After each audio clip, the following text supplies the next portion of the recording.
The rifle everyone called a mistake. People like to believe that new things always win. When a big war begins, everyone expects modern weapons, fresh designs, and powerful machines that look like the future. That is why, when Britain entered the Second World War with a rifle design that came from the late 1800s, many experts laughed. Some were angry. Some were shocked. And many were sure Britain had made a terrible mistake. If you think an old rifle cannot survive a modern battlefield, stay with this story till the end. Because this weapon did something no one expected. In late 1939, Britain officially approved a new service rifle called the No. 4 Lee Enfield. On the surface, this sounded like progress. But when experts looked closely, they saw something disappointing. It was still a bolt-action rifle. A design where the soldier had to manually work the bolt after every shot. Even worse, most soldiers did not even get this new rifle at the start of the war. Instead, they carried the older short magazine Lee Enfield, a weapon that had already seen years of service. At the same time, other nations were moving forward. Germany marched into war with the Kar-98K, a strong and modern rifle built on the famous Mauser system. The United States went even further and gave its soldiers the semi-automatic M1 Garand. That rifle reloaded itself after every shot. The soldier only had to pull the trigger again. Compared to these weapons, the British rifle looked slow. It looked outdated. And to many people, it looked dangerous. Military thinkers across the world believed that the future of war belonged to fast-firing rifles. They believed that whoever could put more bullets downrange faster would win. A trained American soldier with a Garand could fire many aimed shots quickly. The rifle handled the hard work. It threw out the empty case, loaded the next round, and stayed ready. The Lee Enfield did none of this. After every shot, the British soldier had to lift the bolt, pull it back, push it forward, and lock it down. 4 clear movements. Every single time. On paper, it looked like wasted effort.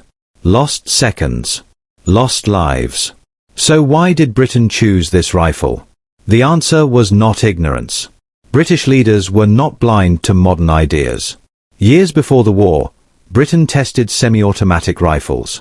Several designs were examined carefully. Some worked well in clean conditions but failed in dust and dirt. Others were too fragile for long use. But the biggest problem was not the rifles themselves. It was everything around them. Britain already had millions of Lee Enfield rifles. Billions of rounds of ammunition. Factories built for this system. Soldiers trained on it. Instructors who understood it deeply. Changing all of that while preparing for war risked chaos. Delays. Confusion. Broken supply lines.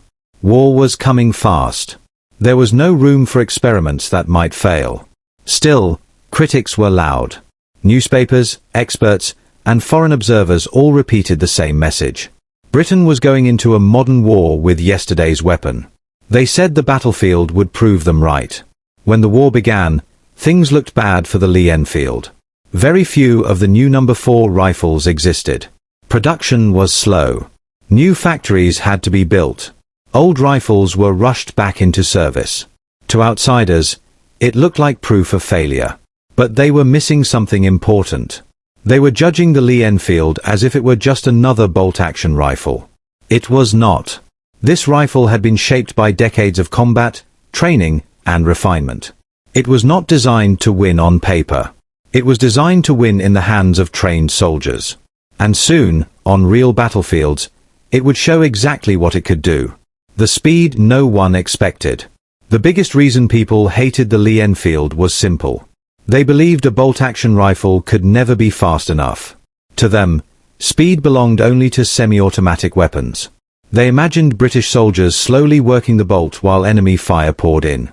On paper, this idea made sense. But the battlefield does not care about paper. What critics failed to understand was that not all bolt-action rifles are the same. A bolt designed for real combat. Most rifles used by other armies followed the same basic system. The German Kar-98K and the American Springfield both used a long, heavy bolt movement. After firing, the shooter had to lift the bolt high, pull it far back, then push it forward and lock it again. This forced the shooter's head to lift from the stock and break focus on the target. The Lee Enfield worked differently. Its bolt required a much shorter movement. Instead of a wide motion, it used a quick, tight flick of the wrist. The shooter did not need to lift his head or shift his body. His eyes stayed on the sights. His cheek stayed on the stock. The rifle stayed on target. This single design choice changed everything. The bolt also worked on a system where effort was shared between opening and closing. This made the action smooth and less tiring. Over many shots, this mattered more than people realized. A tired soldier shoots slower and worse. The Lee Enfield reduced that fatigue. British soldiers were trained to use this speed properly. They were taught to fire, work the bolt, and fire again as one smooth motion. Not rushed. Not wild. Controlled and fast. In skilled hands, the rifle became shockingly quick. Enemies expecting slow, spaced shots instead faced a steady stream of accurate fire. Many assumed they were facing automatic weapons. They were not. They were facing disciplined riflemen. This speed did not come from machinery. It came from design and training working together. 10 rounds that changed the fight. Speed alone is not enough if a rifle keeps running dry. This is where the Lee Enfield gained another huge advantage.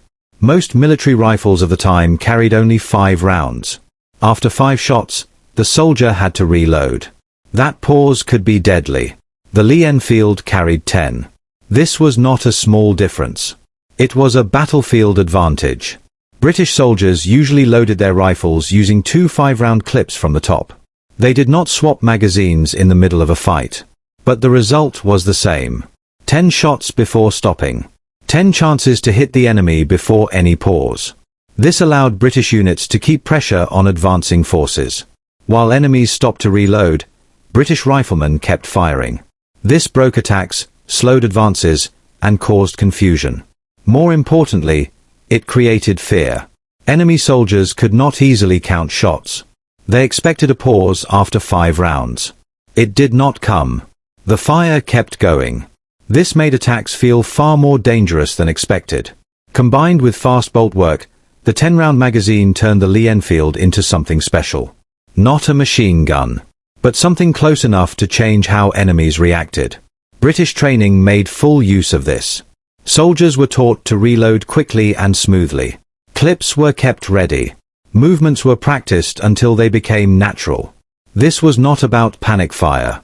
It was about control. A British rifleman was expected to hit his target. Every shot mattered. The rifle supported this mindset perfectly. When war spread across Europe, these features showed their value again and again. In early encounters, enemy forces struggled to understand what they were facing. Reports spoke of heavy fire from small units. Commanders believed they faced far more weapons than were actually present. British soldiers were not trained to fire fast only when scared. They were trained to fire fast on purpose, with control. Hitting the target mattered more than simply making noise. Every soldier was expected to know his rifle like a part of his own body. This training was strict. Soldiers practiced shooting again and again until working the bolt became automatic. They learned to keep their eyes on the target while cycling the action. They learned to reload smoothly without panic. Those who could not meet the standard failed. There were no excuses. This level of discipline created something dangerous on the battlefield. When war came, the British expeditionary force that crossed into Europe was made up of professional soldiers. Many had trained for years. They did not fire wildly. They fired calmly, quickly, and accurately. When they opened fire together, the effect was terrifying. One of the clearest early examples came when British forces faced advancing enemy troops in tight formations. The enemy expected slow rifle fire. They expected gaps between shots. Instead, they walked into a storm. Riflemen fired, worked the bolt, and fired again without lifting their heads. 10 rounds came fast. Then reload. Then 10 more. The sound and impact of this fire was so heavy that enemy officers believed they were facing many machine guns. But there were very few. The real firepower came from ordinary soldiers using their rifles exactly as they had been trained.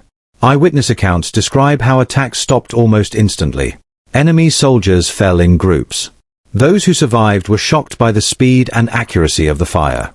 It did not match what they believed bolt-action rifles could do. This misunderstanding caused serious problems for enemy commanders. They overestimated British strength. They hesitated. They slowed down. In war, hesitation can be fatal. The Lee Enfield had already proven that it could deliver effects usually linked to automatic weapons. Not because it fired by itself, but because the men behind it knew how to use it fully. This pattern did not stop in Europe. As the war spread across the world, British and Commonwealth troops carried the Lee Enfield into deserts, mountains, forests, and jungles. In North Africa, the rifle handled heat and sand without failing. In cold and wet climates, it kept working. In muddy jungle fighting, it stayed reliable when many weapons struggled. The rifle earned trust. Soldiers believed in it. And that belief mattered. One story from the jungle fighting in Asia shows this better than any technical explanation ever could. A single rifleman held his position against repeated enemy attacks even after suffering terrible injuries. He refused to retreat. He continued firing with one hand, working the bolt again and again. He shouted to draw the enemy closer, not out of fear, but out of defiance. By the time the fighting ended, the ground in front of him told the story. The rifle had done its job. So had the man. This was not luck. It was training, courage, and a weapon that could survive extreme abuse. The Lee Enfield was not just fast. It was forgiving. Dirt, dust, rain, and rough handling did not stop it easily. Soldiers could focus on fighting instead of worrying about their rifle failing. Critics often talked about what the rifle lacked compared to newer designs. They ignored what it gave in return. Simplicity, strength, trust. British infantry doctrine also played a role. The rifle did not have to do everything alone. Light machine guns provided heavy fire. Riflemen supported movement, held ground, and punished attacks. The Lee Enfield fit perfectly into this system. While other armies chased pure technology, Britain built balance. A reliable rifle, trained soldiers, and clear roles on the battlefield. Most critics had claimed that bolt-action rifles were finished. They said they were slow, old, and useless against modern weapons. But on real battlefields, accuracy still decided who lived and who fell. A rifle that could place shots exactly where the soldier wanted still mattered deeply. The Lee Enfield showed this clearly. British factories did not build a separate sniper rifle from scratch. Instead, they tested standard rifles. The ones that showed exceptional accuracy were set aside. These rifles were carefully fitted with scopes and fine-tuned for precision work. The result was a sniper rifle that proved itself again and again. Snipers using this rifle could hit targets at long distances with confidence. The rifle held its zero. It did not lose accuracy easily. Even after rough handling, it continued to perform. This gave snipers trust, and trust allowed patience. Enemy soldiers quickly learned to fear unseen shots. A single well-placed bullet could stop movement, slow an advance, or break morale. Snipers armed with Lee Enfields controlled roads, open ground, and supply routes. They forced enemies to move carefully and slowly. The rifle's smooth bolt helped here too. A sniper could fire and work the bolt without disturbing his position. He stayed hidden. He stayed calm. The rifle supported his role perfectly. This accuracy was not limited to snipers. Ordinary infantry rifles were also capable of impressive precision. At longer distances, British riflemen could engage targets that others struggled to hit. This forced enemies to fight under constant pressure. The rifle also earned respect from those who faced it. Enemy forces did not treat captured Lee Enfields as junk. They kept them. They issued them where possible. They understood that this was a quality weapon, even if it did not fit their own systems. Captured rifles were often used for guard duty, security, and rear area defense. This alone says a lot. Armies do not issue weapons they do not trust. They especially do not issue weapons from the enemy unless those weapons are reliable. The respect went both ways. British soldiers also respected their enemies' weapons. But when it came to everyday fighting, many still preferred their own rifle. It felt right. It balanced well. It worked when needed most. The Lee Enfield was not perfect. No weapon is. But it did exactly what it was designed to do. It fired when the trigger was pulled. It fed rounds smoothly. It handled harsh conditions without complaint. As the war continued, newer weapons appeared. More automatic rifles. More complex designs. Some worked well. Others failed when conditions became rough. Complexity often brought weakness. The Lee Enfield stayed simple. And simple often survives longer. This reliability created confidence. Soldiers who trust their weapons fight better. They take positions knowing their rifle will not fail them. They hold ground longer. They aim more carefully. By now, the early criticism sounded distant. The rifle that was supposed to be outdated had become a proven tool of war. It had earned its place through blood, effort, and performance. The story was not finished yet. Even after the war, the Lee Enfield did not disappear. Many weapons fade away quickly once fighting ends. This one did not. It stayed in service. It was updated. It was trusted again and again. That kind of survival is not an accident. It is proof. And in the final part, the full verdict becomes clear. After the Second World War, many armies rushed to adopt newer rifles. Automatic fire was becoming common. Technology moved fast. On paper, the Lee Enfield no longer looked modern. Yet Britain did not abandon it immediately. Instead, it kept the rifle in service. Not out of habit, but because it still worked. The rifle continued to serve in different roles. Infantry units used it. Training units relied on it. Snipers trusted it. Some versions were even updated to fire newer ammunition. This alone says something important. Armies do not upgrade weapons they consider failures. Other nations followed the same path. Countries across the world adopted Lee Enfield rifles or kept using them long after the war. Some used them for decades. Police forces, reserve units, and paramilitary groups all relied on the same basic design. They trusted it because it was simple, strong, and easy to maintain. The rifle also became popular outside regular armies. Hunters respected it. Civilians admired it. It earned a reputation for accuracy and strength. Many rifles passed from one generation to another, still working as they always had. Total production numbers tell their own story. Millions upon millions of Lee Enfields were made. This was not because the rifle was cheap junk. It was because it met real needs across many countries and many years. Even former enemies respected it. Captured rifles were kept, not destroyed. They were used where possible. This is something no army does unless a weapon is worth keeping. So what about the critics? They were not completely wrong. They correctly saw that bolt-action rifles were slowly being replaced. Automatic and semi-automatic weapons would dominate the future. But where they failed was in understanding the present. They judged the rifle by theory, not by reality. They focused on what the Lee Enfield did not have. They ignored what it did extremely well. Speed through design. Control through training. Reliability through simplicity. Accuracy through balance. The Lee Enfield was not meant to win on paper. It was meant to win fights. In the hands of trained soldiers, it delivered firepower that shocked enemies. It held ground when attacks came. It worked in deserts, forests, cities, and jungles. It survived heat, cold, rain, and dirt. It stayed accurate when it mattered most. The rifle did not replace machine guns. It did not try to. It supported them. It fit perfectly into a system built on teamwork and discipline. That system worked. In the end, the Lee Enfield proved something larger than itself. War is not decided by technology alone. It is decided by how well weapons, people, and ideas fit together. This rifle fit.